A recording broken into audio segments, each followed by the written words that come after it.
Bonsoir à tous et à toutes et bienvenue dans cette nouvelle rencontre, un endroit où elle est un peu spéciale puisque ce soir, j'ai l'immense joie et bonheur de recevoir Frédéric de Guelt. Bonsoir Frédéric, comment vas-tu? Mais ça va très bien. Je suis C'est très très angoissée d'être face à toi comme ça tout d'un coup dans nos propres rencontres. C'est ça, c'est très étrange comme dans la chanson de Dalida. Ce soir, je me reçois pour ce livre-là, Celle qui fut moi, qui est sorti le 9 mars dernier aux éditions de l'Observatoire. Avant qu'on rentre dans les détails de ce livre, je voudrais rappeler à mes amis participants qui peuvent te poser des questions par mon intermédiaire ou pour aller voir aussi, et on fera ça à la fin de l'entretien. Alors, le voilà ce livre. Il y a quelque chose de très important. C'est au début, je voudrais le montrer, parce que tu n'es pas seul pour ce livre. Il y a bien marqué Frédéric de Guelt et Sophia L. Donc, dans cet exercice-là, j'ai envie de dire que ce n'est pas un roman que de Frédéric de Guelt, c'est Frédéric de Guelt qui écrit pour Sophia L. C'est ça? C'est ça. Alors, là, je tiens 280 grammes d'une vie, mais richissime.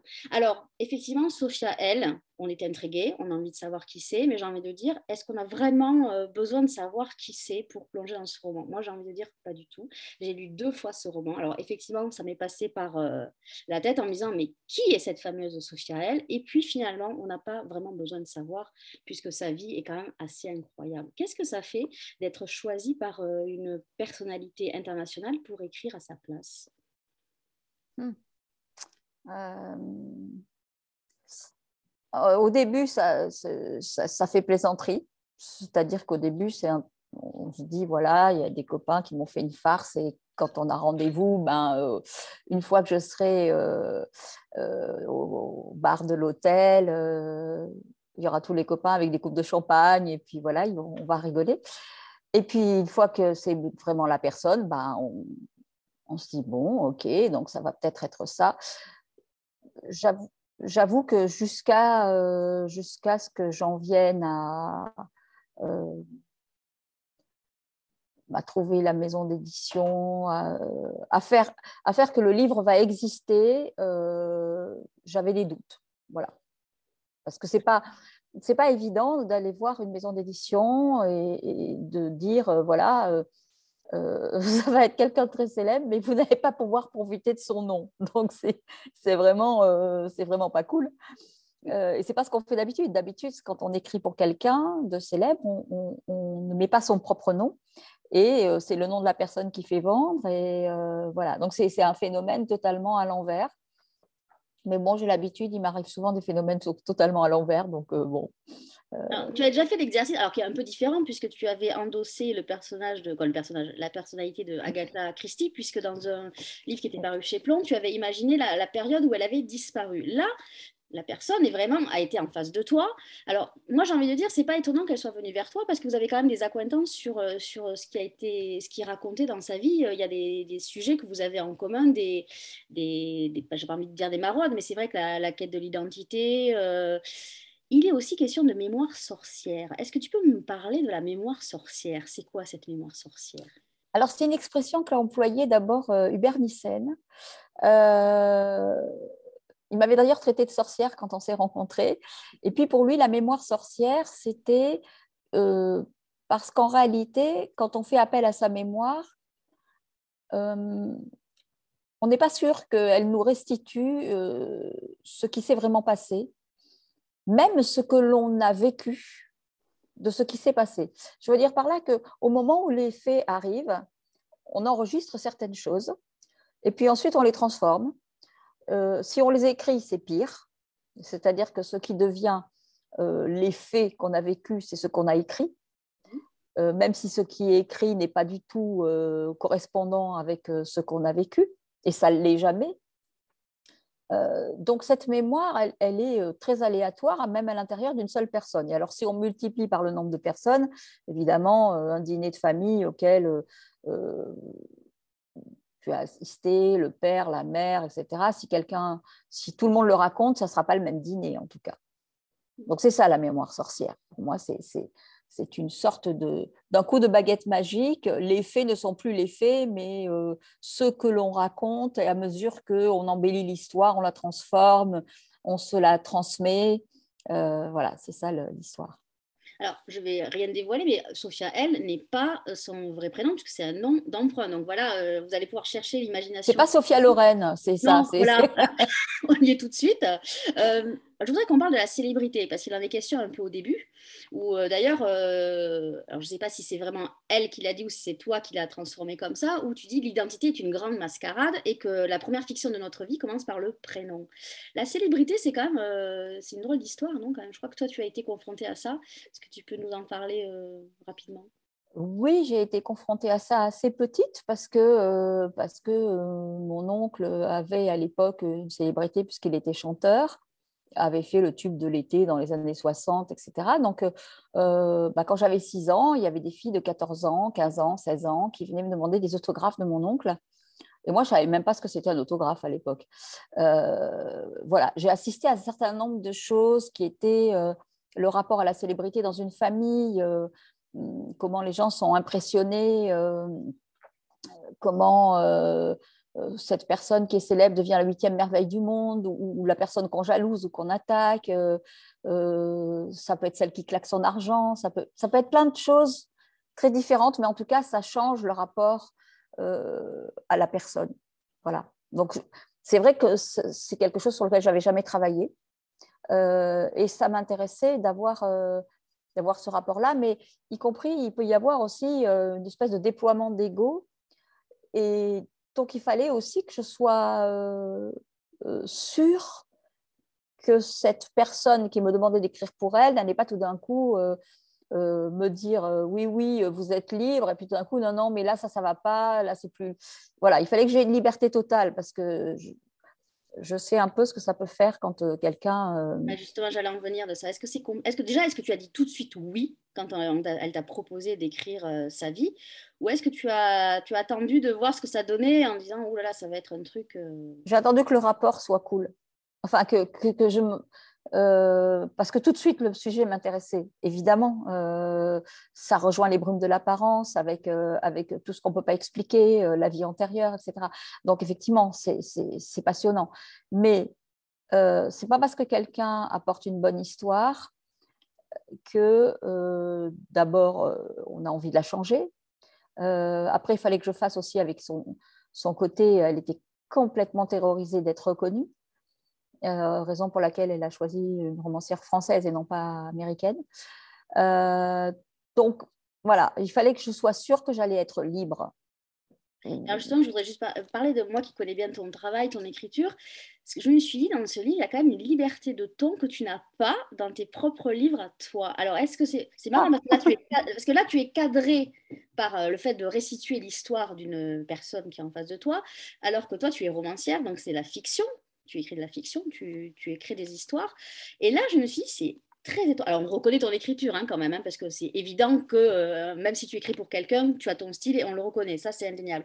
Mais j'ai trouvé ça très intéressant de te voir dans cet exercice-là, parce que j'ai trouvé qu'il y avait une liberté de ton qu'on ne retrouve pas forcément dans tes autres romans. Est-ce alors, que... moi, j'en ai pas conscience de ça du Ah tout, oui, parce que je me sens une liberté totale dès que j'ai un roman. Voilà. Après, il y a des choses qui appartiennent pas à l'histoire de Sophia L, mais carrément à la partie roman. Des choses qu'on a transformées, rajoutées, des personnages secondaires. Bon, ce qui fait que la liberté, c'était un peu comme si j'avais un personnage qui était vivant, plus vivant que d'habitude. Voilà, personnage qui peut me téléphoner au lieu de m'envahir pendant la nuit, en et gros. alors, est-ce que tu n'as pas été tentée, justement, parce que c'est vrai, toi, tu écris de la fiction, voilà, des histoires, elle te racontait son histoire, donc c'est aussi une histoire, mais c'est la sienne qui est véridique. Est-ce que l'écrivaine que tu es, n'a pas été, par moment, tu n'as pas eu envie de transformer en disant, ouais, finalement, ça ferait un bon Mais roman? j'ai transformé. Oui, tu as transformé, mais pas tout. Est-ce Non, qu'on n'a pas, on se dit non. pas, là, c'est compliqué, il faut vraiment que je colle, sinon elle va pas être contente. Non, c'est comme une adaptation, en fait. C'est-à-dire que dans une adaptation, ce qui est important, c'est de respecter cette espèce de colonne vertébrale émotionnelle de l'histoire. Une fois qu'on respecte ça, c'est une belle trahison. Donc, en gros, si je vois son histoire vraie, c'est une belle trahison. C'est l'idée, c'est comme une adaptation pour moi. C'est le fait voilà, de respecter et à la fois de rien respecter du tout. C'est-à-dire que ce qui est respectable, c'est vraiment l'histoire de la réincarnation. Et puis aussi, ça m'intéressait, moi, d'explorer, parce qu'à partir du moment où la personne ne dit pas son nom, on a le droit de raconter des choses beaucoup plus intimes. Oui. Oui. Donc, rentrer dans l'intimité et dans la perturbation qu'amène la célébrité dans l'intimité, ça faisait partie de ce qui m'intéressait beaucoup. Et alors, comment elle est intervenue pendant que tu écrivais? C'est-à-dire, bon, alors, toi, tu es quand même une éditrice, hein, puisque il y a une maison d'édition derrière.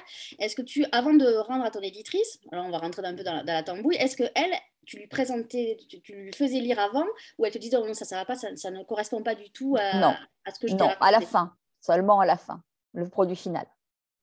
Et elle était contente du produit C'est tout final? le monde, c'est tout le monde est le produit final. C'est comme l'éditrice. Je ne fais pas lire à mes proches non plus. Ça, c'est une règle maison. Et je le dis souvent aux personnes qui participent à mes ateliers d'écriture, ne faites jamais lire à vos proches. Les proches, ils vous aiment. Ils vous aiment, parfois ils vous jalousent inconsciemment. Enfin, voilà, tout un tas de choses totalement humaines et totalement émotionnelles. Et parfois, ils ont des tas d'idées pour vous. Alors ça, c'est encore pire. Donc, non. L'éditrice est la première qui lit. Et là, je dirais que la personne concernée est la première qui a lu et qui a pu être étonnée de certaines choses, mais qui était ravie. Voilà. Donc, Alors, il y a 18 chapitres quand même dans ce livre. Est-ce que c'est toi qui as décidé de faire ça fractionné en chapitres avec des titres d'ailleurs, chose qu'on ne voit pas beaucoup dans tes romans, ou c'est une direction de Sophia? Voilà, non, c'est moi qui ai mis des titres comme ça de chapitres. avec des magnifiques exergues à chaque fois, bien pensé. J'ai essayé que ça corresponde et c'était assez marrant parce qu'il y a eu une époque, je crois que c'était dans La vie d'une autre, où il n'y avait pas de chapitre et j'avais des lecteurs qui m'avaient dit mais c'est épouvantable parce que souvent quand on lit jusqu'à 1h, 2h, 3h du matin et qu'on ne peut plus quitter le bouquin, on se dit bon ben à la fin du chapitre j'arrête parce qu'il faut que je dorme. Et moi il n'y avait pas de chapitre. Oui, moi aussi, j'aime Et pas qu'il n'y a pas de chapitre. Hein. C'est vrai que... j'ai commencé à mettre des chapitres, je crois avec la grand-mère de Chad d'ailleurs. Et puis après, j'ai gardé un peu cette habitude. Alors, je voudrais qu'on revienne, si tu veux bien, j'ai ma lunettes parce que la vieillerie fait que je ne les vois plus, donc je lis trop. Au chapitre 9, alors c'est marrant parce que le chapitre 9, il y a une citation de Gisèle Ziglac qu'on a reçue dans les rencontres. Ouais. Et ce qui m'a intéressée, c'est... où est-ce que c'est? Où est-ce que c'est? C'est ça. Mais écrire ou plutôt parler à quelqu'un qui pour vous va infiltrer l'histoire, si ce n'est la cautionner, c'est aussi prendre un autre risque, celui de dévoiler ce qu'on veut cacher, de le voir s'écrire entre les lignes. Intéressant ça. Bah, c'est tout le temps. Il y a plusieurs choses qui s'écrivent entre les lignes quand on écrit un roman. Quand on écrit, on ne cesse jamais de se parler à soi-même. Alors, quelquefois, ça va dans le roman, et puis quelquefois, ça n'a rien à y faire. Donc, quand on relit, on traque ça. On traque, on laisse si ça va dans le roman, et puis on essaye d'entendre ce que l'on s'est dit inconsciemment si ça ne va pas dans le roman et on l'enlève. Mais ce qu'il se glisse entre les lignes, c'est une chose qui m'avait frappée quand j'ai écrit Sankara, quand je me suis rendu compte que ce livre allait être ça allait être entre Sébastien et Hélène, entre les lignes, entre la fureur et le silence. De plus en plus, je me dis qu'il y a toujours ce qu'on appelle en théâtre un sous-texte, quelque chose qui s'écrit à travers ce qu'on ne dit pas. Et c'est très passionnant, très impressionnant aussi parce que il faut se laisser écrire pour pouvoir avoir ça. Et c'est une grâce en fait, c'est quelque chose que l'on n'écrit pas mais qui s'écrit quand même. Alors ce chapitre-là, le chapitre 9, il s'appelle L'art d'explorer les failles. Et au tout début, il parle de toi. Alors est-ce que tu es un peu schizophrène? Parce ça commence, peut-être devrais-je vous parler de ma plume. Elle n'est pas d'accord bien sûr, mais nous avons eu ce matin une petite discussion. Elle trouvait que mes récits sont à sens unique dans ce que je lui ai raconté et qu'elle a transcrit à la fois avec fidélité et parfois en y rajoutant, ça et là, ce que je taisais.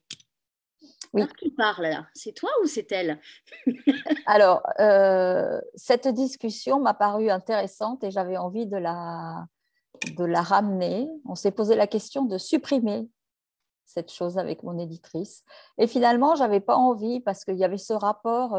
Finalement, quand j'ai écrit Être beau, par exemple, qui était quand même un travail avec une photographe, il y avait des moments où je racontais ce rapport qu'il y avait avec cette photographe, nos discussions, etc. Et je trouvais que c'était une espèce de petit cliché de la cuisine.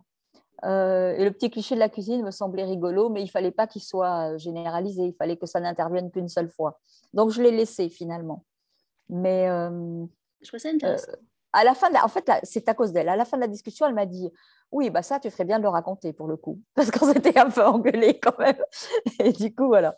Je me suis dit. Souvent, vous n'étiez pas d'accord sur des choses ou ça a été quand même Non, assez pas très fluide? souvent. Non, pas très souvent, mais euh, quelquefois. Quelquefois. Et Alors puis, là, c'était plus difficile pour moi parce que c'est pas ma langue maternelle, l'anglais. Donc, euh, pour, euh, pour dire que je suis pas d'accord, j'ai pas envie de m'engueuler avec quelqu'un dans une autre langue. Enfin, c'est un peu compliqué. Mais en plus, j'aime pas m'engueuler avec les gens. J'aime l'harmonie et surtout quand on doit écrire, il faut être en harmonie. donc, l'art d'explorer les failles, c'est aussi un art japonais, quelque part, où tu nous as introduit. Il y a un personnage japonais dans ton livre qui s'appelle le Seiji. J'avais une question par rapport à lui. Est-ce que lui, c'est vraiment un personnage qui a existé? Parce que tu as dit que vous aviez rajouté des personnages secondaires. Est-ce que lui, vraiment, est un personnage réel ou fictif? Moitié-moitié. D'accord. Moitié-moitié. C'est-à-dire que ce personnage japonais existe et le kintsugi n'est pas forcément sa spécialité. Alors, le kintsugi, on va rappeler que c'est quoi en fait? C'est plutôt une philosophie pour réparer les failles intérieures ou c'est vraiment. Ça veut dire jointure d'or. Hmm. Et en fait, c'est à une époque où, dans les temps très anciens, on avait fait réparer un vase qui avait été réparé avec des agrafes, c'était absolument horrible. Et donc, le japonais a envoyé ça à des artisans japonais qui ont utilisé des techniques de laque pour recoller les failles et ensuite passer de la feuille d'or sur la laque. Alors, l'avantage, c'est qu'on peut récupérer euh, la, comment dire ça, la fonctionnalité du récipient. C'est-à-dire que quand alors, quand on répare en faisant semblant qu'il n'y ait pas eu de cassure, c'est joli, ça ne se voit pas, mais par contre, si on met de l'eau dedans, ça coule. Ah oui. C'est vraiment un truc extraordinaire. Et si on voit les failles, le truc est en état de marche parce que on peut même refaire des parties qui ont été brisées en petits morceaux. On peut Et refaire avec la laque.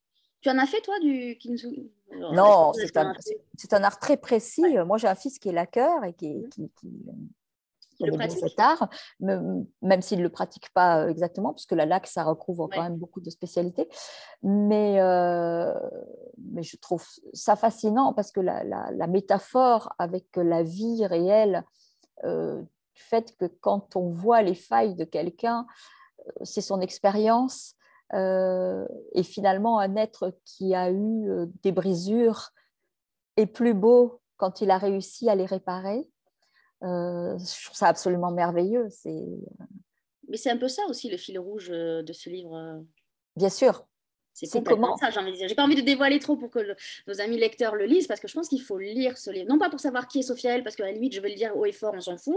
C'est pas ça le problème. Ce qui est très intéressant, c'est cette vie riche intérieure qu'elle a. Parce qu'il est question de. On va pas tout raconter. Alors, on voyage beaucoup hein, aussi. On va en Martinique, on va au Brésil, on va en Australie. Il y a des petites anecdotes. Il y a des respirations très drôles, ça aussi. Ça fait un peu de bien. Mais j'ai envie de te poser une question qui est aussi posée à l'intérieur de ce livre. Est-ce que tu penses que la vie imite les livres ou que c'est l'inverse qui se produit? Hum, Eh bien, je n'ai pas tout à fait la réponse à ça, mais je me souviens que quand j'écrivais Libertango, à un moment, j'ai raconté une histoire qui se passait dans l'enfance du héros, qui était une humiliation qu'il subissait, puisque c'était un chef d'orchestre handicapé, qui subissait dans son enfance.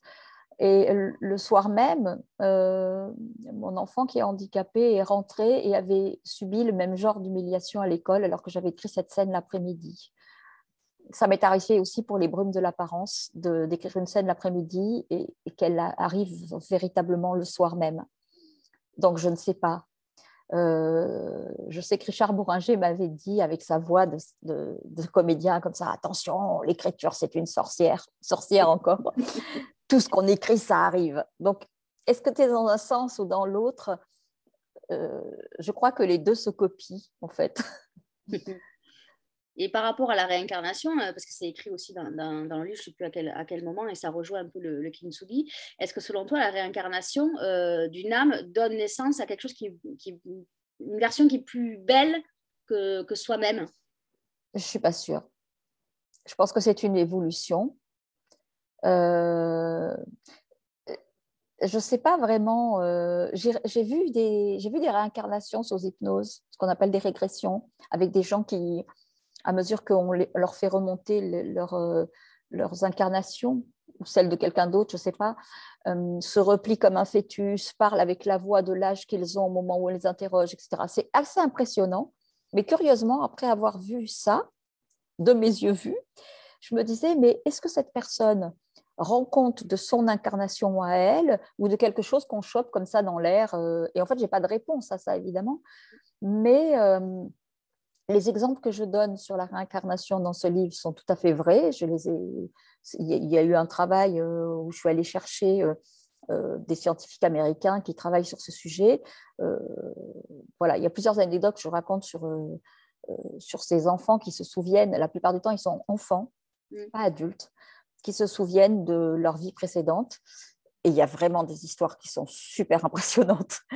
Donc voilà, c'est vraiment des scientifiques qui font des trucs sérieusement. Et quand un dossier ne peut pas être bouclé, c'est parce qu'on ne peut plus vérifier assez bien, on ne peut plus vérifier les faits en fait.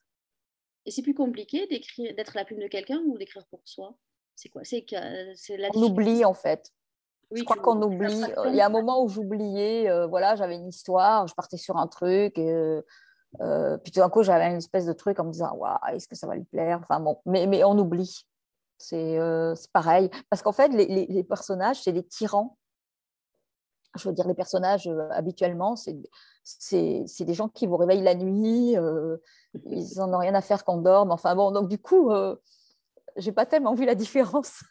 Pour le coup, elle était plus sympathique que certains personnages qui sont vraiment plus intrusifs. Et alors, la question qu'on peut te poser qu'à toi, puisque tu sais, toi, qui est vraiment Sophia, elle, est-ce que tu as changé d'avis sur ce qu'elle était après ce qu'elle t'a raconté? Ou ça a sublimé autre chose? Est-ce que ça a changé ta vision sur elle? Euh, ça a conforté quelque chose parce qu'à l'époque où j'ai fait de la présentation, j'ai fait très peu de présentations à l'écran. J'en ai fait quand j'étais dans une télé locale. Et quand je suis rentrée à Paris, j'ai évidemment eu des propositions de télé nationale. Et j'ai vraiment choisi d'être de l'autre côté de la caméra ou d'être à l'oreillette d'un présentateur. Je crois que j'ai eu l'intuition que c'était un enfer, en fait. Un enfer à la fois pour pas tomber dans le truc. Il y a une espèce de... Quand on approche quelqu'un qui est connu, euh, il a une espèce de rétraction comme ça.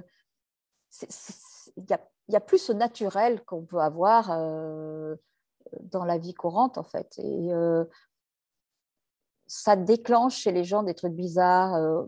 Bon, évidemment, après, on peut être attrapé par ça, mais quand on écrit, on n'est pas super connu et les gens ne connaissent pas votre tête, en fait. Pas vraiment, même s'il y a nos photos dans les journaux, ce que j'aime moyennement, ou même si on fait des émissions, par exemple, là, c'est très, très, très relatif par rapport à des gens qui passent tout le temps à la télé ou des choses comme ça. Donc, ça va, ça peut aller. Euh, mais j'ai tellement peur de ça que je me souviens que la première fois que j'ai eu de la pub dans le métro, pour Libertango, c'était que la couverture du livre, il n'y avait pas notre photo. Je déteste ces pubs, je ne serais pas d'accord pour mettre ma photo. Et quand je suis arrivée devant la photo de mon livre, comme ça en grand, j'ai fait, oh, j'ai regardé autour de moi si tout le monde se rendait compte, alors qu'en fait, c'était juste la couverture. Mais c'est un truc qui me, voilà, ouais, j'aime pas en fait.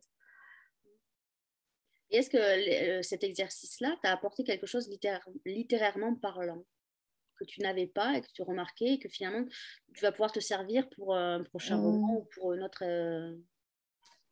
Ce que ça m'a apporté, c'est le fait à nouveau de me rendre compte que c'est très facile de nommer ce qu'on expérimente et que quand on n'arrive pas à expérimenter des choses ou quand on est dans ce qu'on peut appeler l'irrationnel, il y a des mots qui manquent. Et c'est très embêtant parce qu'on ne sait pas quel mot mettre à la place.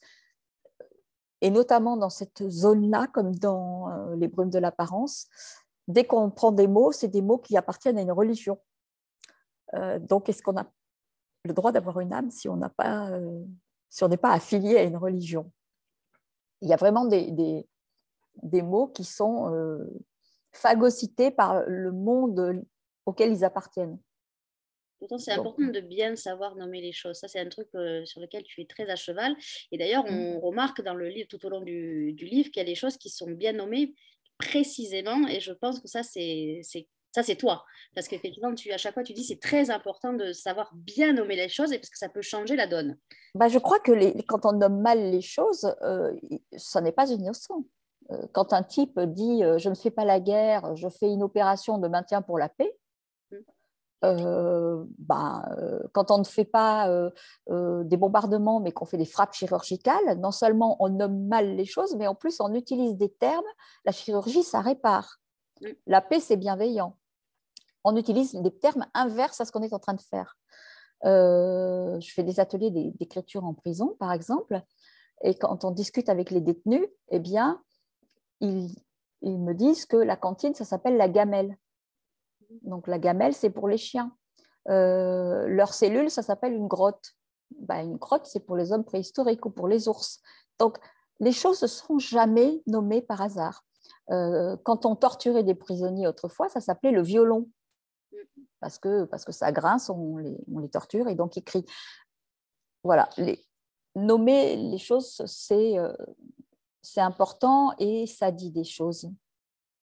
Je voudrais qu'on reparle de cette couverture qui est sublime, hein, un très beau travail. Et là, il y a tout sur cette couverture. Donc, on imagine que là, c'est Sophia L. Oui, c'est la façon dont on est pris dans les replis de la vie, c'est l'arbre de vie. En même temps, elle a un côté vaudou.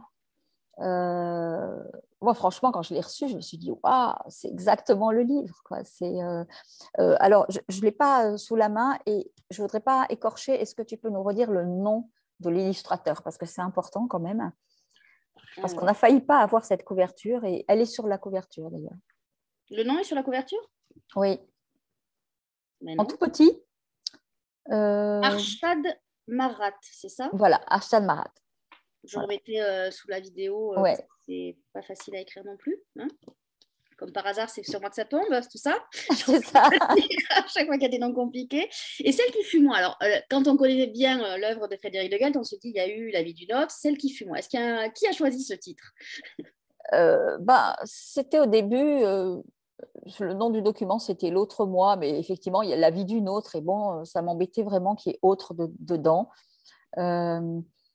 C'était le nom le plus connecté. Voilà, c'est cette fille-là qui fut moi. Donc il va bien, hein, il va bien. Ça reste un peu mystérieux et parfois il faut rester simple. Quand j'ai écrit La grand-mère de Jade, c'est pareil, c'est un peu le nom du document et à l'époque Hubert m'avait dit mais c'est bien, on va le garder. C'est d'ailleurs le titre qui a été le plus changé à l'international.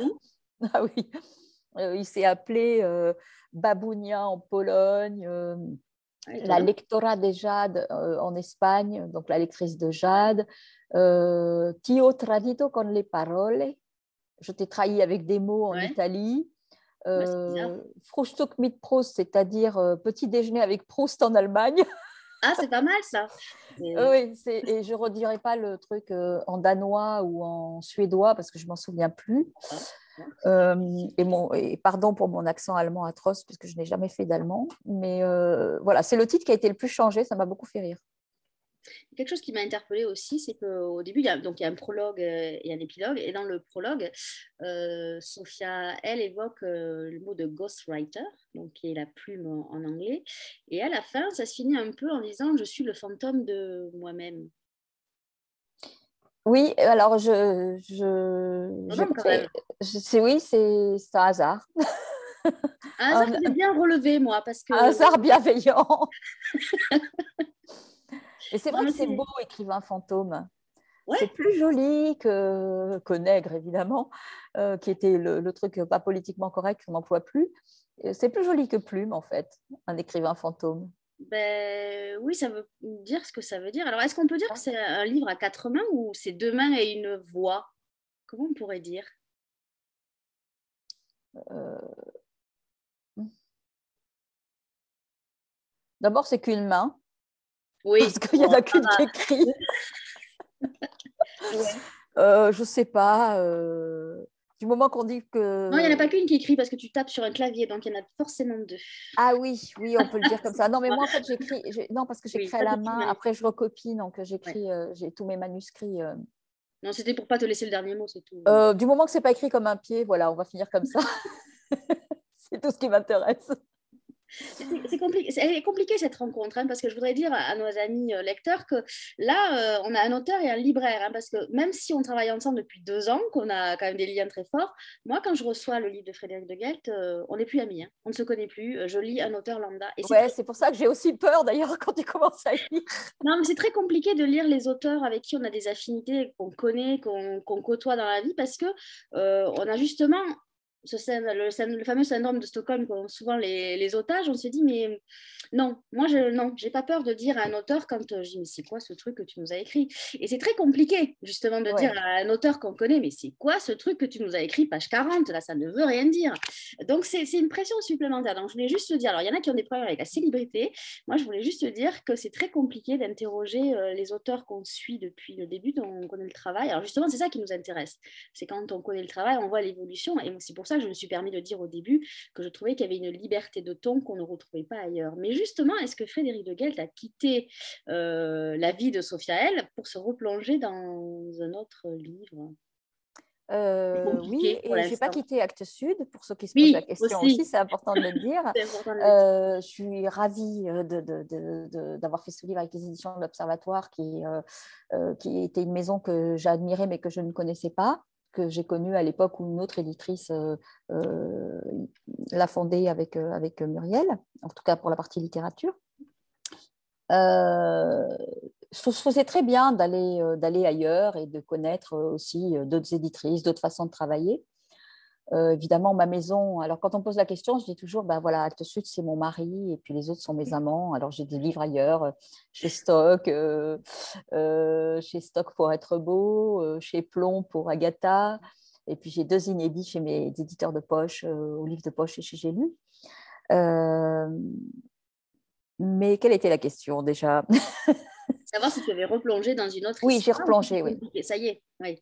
Oui, j'ai replongé. Avec facilité ou il y a eu quand même, tu te dis après avoir eu cette vie riche qu'on m'a racontée, j'ai besoin de faire un petit break avant de. Non, j'ai pas fait de break parce que j'avais déjà commencé, parce que c'est un Ah, livre que je porte depuis plus de 20 ans, un livre qui est très important, qui se passe à l'époque de Christophe Colomb.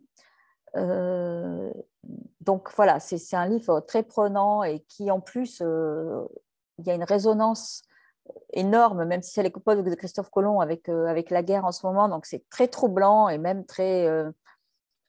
parfois, j'ai envie de pleurer, même tellement c'est compliqué. Et puis en même temps, il ne faut pas que ça soit un livre uniquement de guerre. Et voilà, je ne pourrais pas écrire quelque chose dans lequel il n'y a pas de la joie. Pas le bonheur, mais plutôt la joie au sens où Alexandre Jolien l'emploie, cette espèce de joie quotidienne. Donc voilà, j'essaye de conserver ça. Et puis, c'est très... moi, j'aime bien replonger tout de suite dans un livre parce que parce qu'on a un rythme quand on écrit. Et si on fait une pause, on perd ce rythme et c'est compliqué de replonger. Donc, le fait de replonger tout de suite et de partir ailleurs, d'abord, ça permet de moins être attentif ou moins s'inquiéter sur le livre qui est en train de faire sa course vers les lecteurs. Puisque d'abord, on ne peut plus rien pour lui et après, c'est au lecteur, au journaliste, au libraire de s'en occuper. Donc, c'est lâcher le bébé. C'est une forme de séparation, d'aller vers un autre. Voilà. Donc, on retournera dans la fiction en 2023 à peu près, j'imagine. Je ne sais pas. 2024, allez. Ouais, ou fin 2023 ou début 2024, un truc comme ça.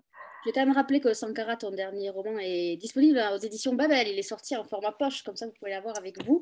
Et vous Oui, bon parce que j'ai beaucoup d'intuition. Le oui. dernier est sorti juste avant la pandémie et celui-là est sorti pendant la guerre. Donc, au niveau de l'intuition des sorties, enfin bon, en même temps, si on faisait cas de l'actualité, je pense qu'on n'écrirait plus. Mais je dois dire que quand même là, les périodes sont rudes.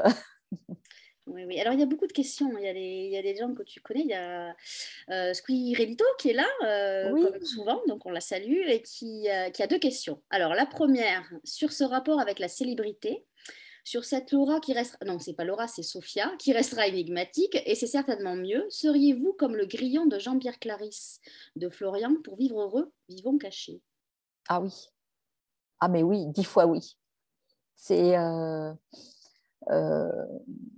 mais alors pas caché dans un endroit tout noir. Il faut être caché dans un endroit très beau, très agréable, où seuls les très très très très bienveillants peuvent venir vous voir caché. Voilà. Il y avait un message sur Facebook de Valérie qui disait que Sophia Loren, c'est ce qu'elle avait cru au moment du teaser. Ah Donc, oui. c'est marrant ça, ce Sophia L. Bah, c'est-à-dire que quand quelqu'un ne veut pas dire son nom et s'il s'appelle Sophia L, c'est quand même pas très malin. Non, c'est sûr. Et puis ça s'écrit avec un F. Alors, Laure, est-ce que l'écriture de ce livre fut une réponse à un besoin pour Sophia, vivre mieux pour embellir sa vie? Je crois que quand on a vécu un truc comme ça, sur quelque chose qui est irrationnel, on a envie de le dire aux autres humains, en leur disant, écoutez, ça existe. La preuve, moi, je l'ai vécu, mais la preuve, en fait, j'ai fini par comprendre que l'idée, c'était que sa célébrité aurait dévalué ce qu'elle avait vécu. C'est-à-dire qu'on aurait dit, bon, elle est célèbre, alors elle se permet d'être barge. Donc voilà, c'est ça l'idée. C'est sûr qu'on a besoin d'être célèbre pour être barge, hein, mais bon. Non, mais en tout cas, je pense que c'était un peu la peur de se dire, voilà, de pas. D'ailleurs, elle le dit, hein, elle ne veut pas assumer sous son nom cette Ouais. histoire. Alors, la deuxième question de Squirrelito, c'est pour trouver l'inspiration, l'envol de la plume, quel est le meilleur propulseur? La nature et la communion des arts, la musique ou le silence? C'est tout ça alternativement. Je dirais que oui, c'est tout ça. C'est le temps à rien. C'est ça qui est difficile, le temps à rien.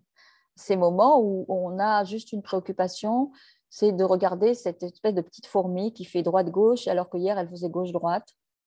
Et ce temps à rien n'est pas du tout le temps dans lequel on vit. En réalité, c'est quand on n'écrit pas qu'on écrit. Donc, le temps à rien est très important. Et c'est vrai que dans la nature, il est plus facile. Mais bon, moi, je peux écrire dans un café en plein Paris. J'écris n'importe où. En musique ou en silence? Alors, j'écris en silence, mais j'ai une bande son à chaque fois. Je pourrais la donner pour ce livre-là, d'ailleurs, qui est la bande de la musique. Quelquefois, elle est dans le livre, quelquefois, elle n'y est pas. Mais en tout cas, c'est la musique que j'écoute pendant les 1 an, 2 ans où j'écris, mais pas au moment où je suis en train d'écrire véritablement. Là, il y a du silence. D'ailleurs, dans le livre, il y a beaucoup de références littéraires. Ça vient de toi ou ça vient d'elle? Non, ça vient de moi. Oui, là, Les c'était choix le... littéraires et les choix de musique aussi des... C'est une question de Molière à un moment précis. Il y a plein de références précises à Alceste. Ma mémoire est bonne. Ouais. Ouais, donc, non, c'est intéressant. Alors, Vanessa revient sur le kintsugi, puisque le fait de voir les failles permet aussi de prendre plus soin de l'objet, et je pense qu'il en est de même pour les humains. Le fait de savoir le vécu des gens permet d'être plus attentionné vis-à-vis de la personne. Encore un très beau roman de Frédéric. Là, je dis ça. Merci, merci. Alors, Laure et Sophia a-t-elle changé sa manière de voir ou lire sa vie après ce travail avec Frédéric? Ce qui conforterait le fait de la thérapie de l'écriture, écrire ce que l'on ne peut pas dire. Je crois que oui. Je crois qu'il y avait un soulagement, en fait, de savoir que ça existe, que c'est transmis, que c'est dit dans un roman, qu'il y a marqué roman sur la couverture, mais qu'en réalité, dans les romans, il y a plein de choses qui nous émeuvent et qui... pourquoi est-ce qu'on a des romans comme ça qui ont été tellement importants pour nous alors qu'en réalité, ce sont des histoires qui n'existent pas à la base. Bon, il y a des choses, on met romans, ce sont des histoires qui ont existé. Il y a un mélange maintenant, où on met plus récit, où on met roman, donc on ne fait plus cette part. Elle est un peu floue, cette frontière entre la fiction et la réalité. Ouais, des fois, ça trompe le lecteur en librairie parce que souvent, par exemple, le fait ce livre était sublime et devait exister, le livre de Camille Kouchner, il y avait quand même marqué roman et pas marqué Oui, récit. oui. Donc, c'est quand même très compliqué parce que, alors, effectivement, il y a une partie qui est un peu romancée, mais c'est très compliqué. Est-ce que toi, tu aurais préféré qu'il y ait marqué récit plutôt qu'au roman sur ce livre-là? Non, euh, en fait, non.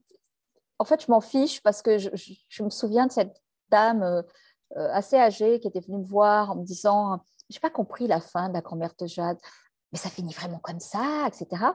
Et elle me dit, mais tout ça n'existe pas. Enfin, elle était très perturbée. Et je lui dis, mais de toute façon, tout ça n'existe pas, tout ça est une fiction. Et là, j'ai eu l'impression que j'avais ouvert un gouffre et qu'elle allait tomber dedans. Et tout d'un coup, j'ai paniqué. Je lui ai dit, non, mais vous savez, j'ai passé 2 ans avec ces personnages, donc tout ça existe. Elle me dit, ah, c'est mieux comme ça.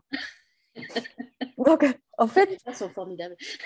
on a besoin que ce qu'on a aimé lire, ce qui nous a accompagnés, ce qui nous a émus, existe.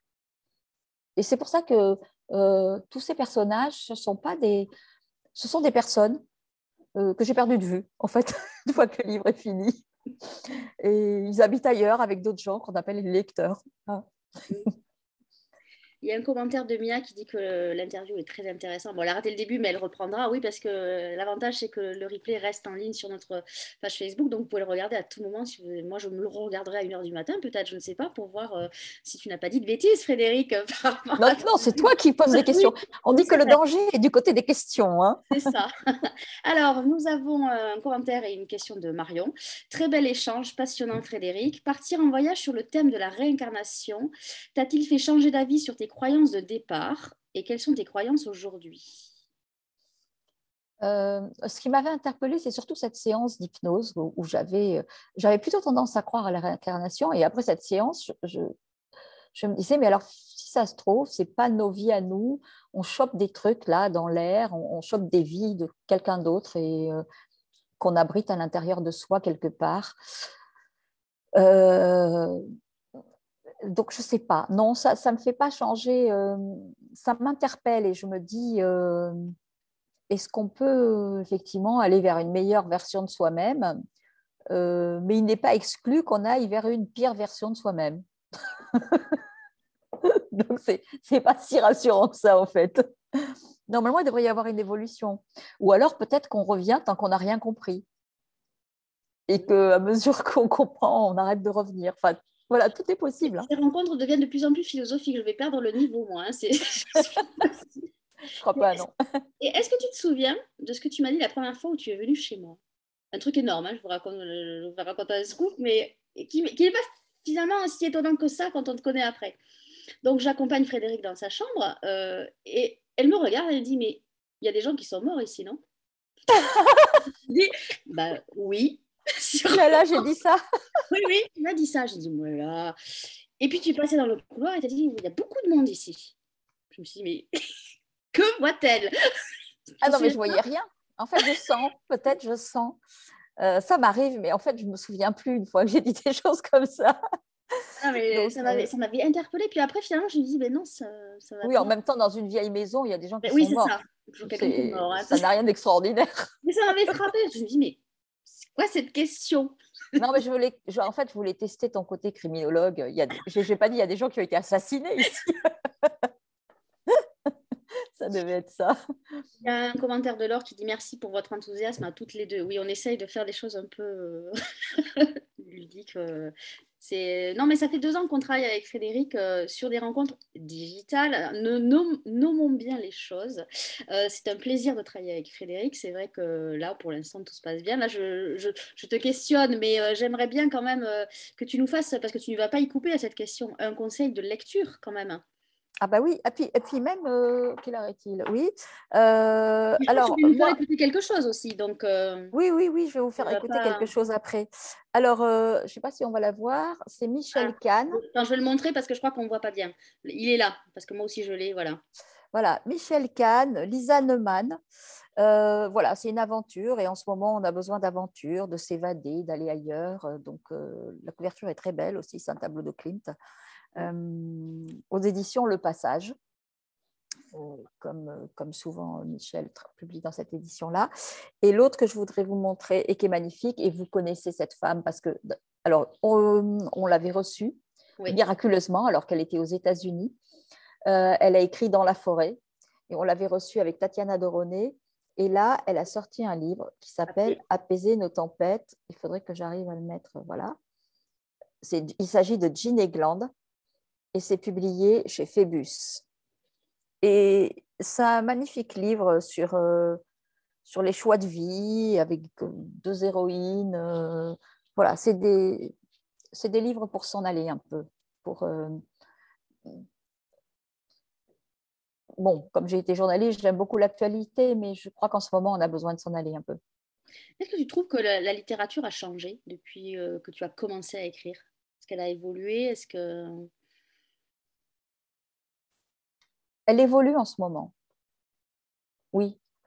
Euh, la littérature s'est mise à porter beaucoup de choses au niveau des femmes, en tout cas. Il y a quelque chose, il y a un mouvement avec les femmes qui est énorme.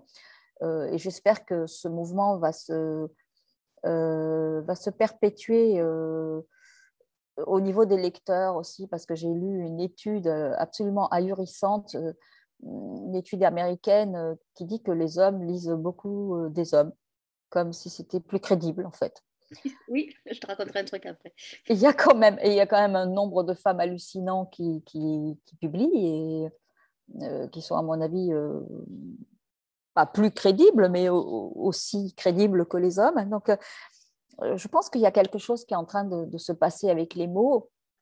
Et du coup, je me demande combien de femmes ont écrit avant dont on a perdu les écrits, puisque c'est aussi le cas du cinéma, où une des plus grandes cinéastes a été complètement occultée. Enfin, voilà, il y a vraiment quelque chose qui se passe au niveau de la littérature féminine et peut-être au niveau du contenu, la façon dont on utilise l'actualité, le fait divers, de façon de moins en moins lointaine. On s'empare des sujets très vite.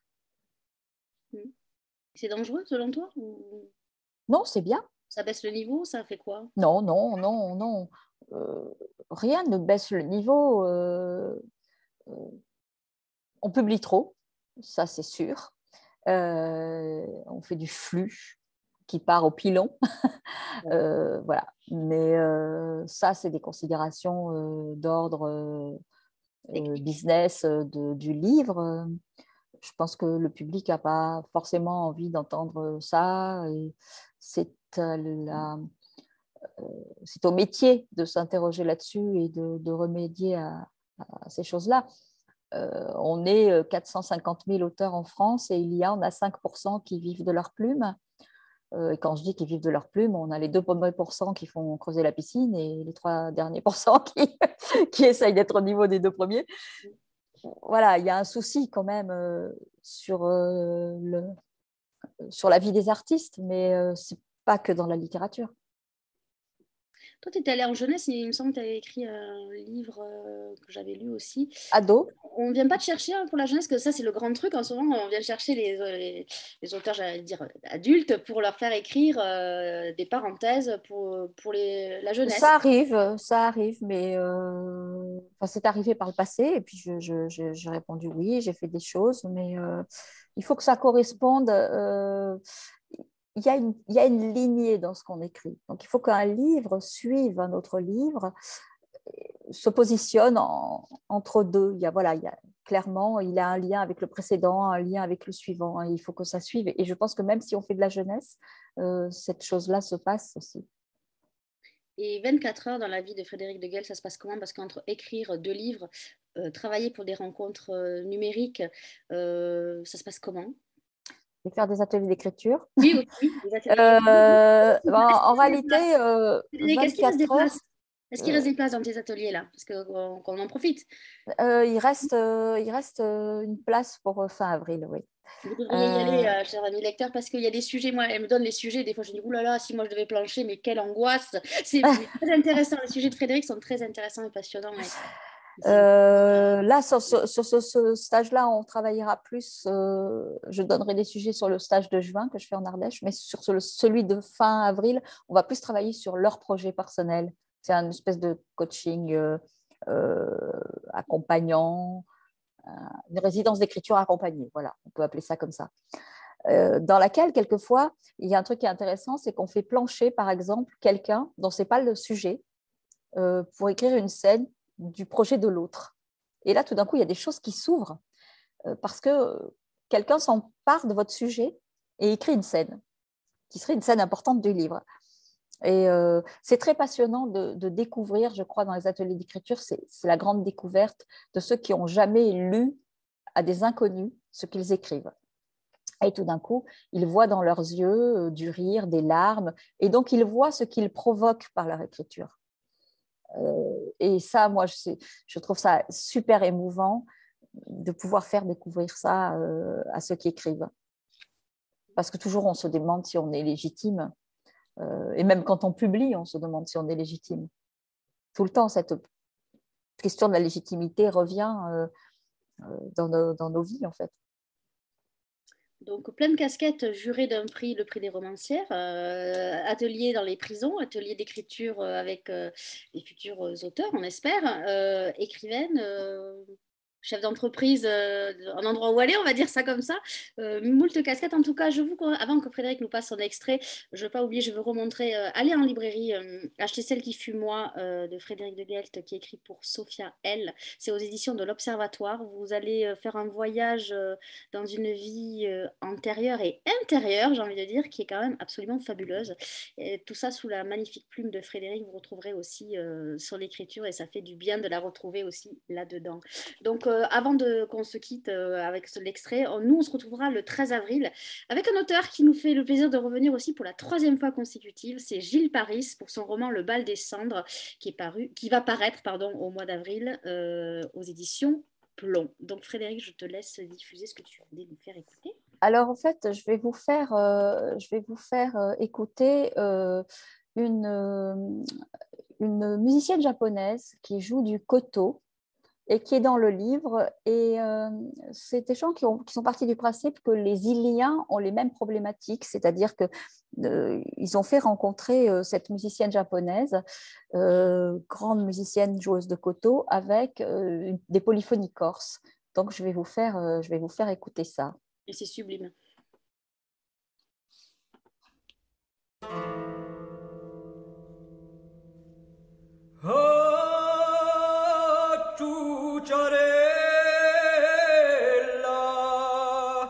Non sai quanto ti adoro. Le do bellezze, le do collane d'oro. Ciucciarella zuccherata quante l'ho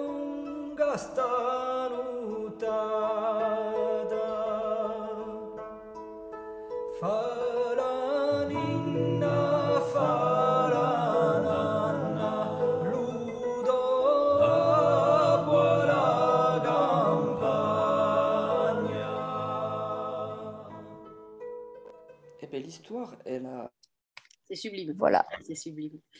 Bon, un grand merci Frédéric d'avoir répondu à mes questions. Tu vois, j'ai pas été trop méchante. J'espère, j'ai pas trop dévoilé parce qu'on peut. C'est très compliqué de rentrer dans les détails de ce livre parce qu'il y a tellement de richesse là-dedans qu'il faut que le lecteur aille en librairie. Je ne peux pas mieux dire. Donc, je vais rappeler que il y avait 2 librairies partenaires. Il y avait la librairie Doucet au Mans.